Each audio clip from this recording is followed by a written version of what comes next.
আমার আগে এখানে আসার আগে ওই ডিএসবি মুক্তার ভাই উনি আমার ফোন দিচ্ছেন যে ভাই ওই জায়গাটা ঘটনা শুনলাম আসলে বিষয়টা আমি বলছি আমি আসছি মাত্র ঘটনাটা জানি মানে সর্বপ্রথম সমস্যা জেনে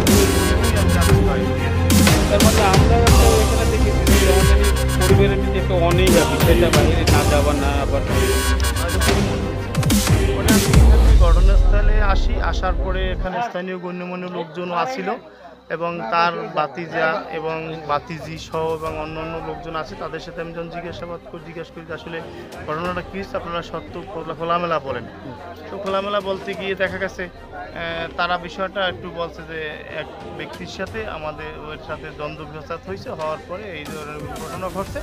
তখন আমি চিন্তা করলাম তখন যেহেতু অভিযুক্ত কাউকে করছেন সেহেতু আমাদের প্রশাসনিক সাহায্য সহযোগিতা দরকার এই আমি প্রশাসনিক হেল্প নেওয়ার আগেই ডিএসবির মুক্তার ভাই ফোন দেয় মুঠোফোনে আমি 10 মিনিট পর আমি সাদিক ভাইয়ের সাথে যোগাযোগ সাদিক ভাই আবার ওসি মহোদয়ের সাথে যোগাযোগ করে ফোনে তারা আসে তাৎক্ষণিকভাবে ঘটনাস্থলে আসার পরে এই তখন বর্তমান অবস্থা সার্বক্ষণিক আপনি পরিবারটির পাশে আছেন দেখবেন অবশ্যই সার্বক্ষণিক এই পরিবারের পাশে আছি এবং সঠিক তথ্য উদ্ঘাটন হয়ে আমি মনে করি এটাই ঘর বা যেহেতু এখানে একটা গার্ডিয়ানের মধ্যে হামলাকারীর নাম জানতে পারছেন জানতে পারছি যে ওনারা তাদের নাম বলছে তার নাম খলিল গাজী ওই পাশেরই প্রতিবেশী বাড়ি গাজীপুর ছেলে ওনার কথা বলছে তার গার্ডিয়ান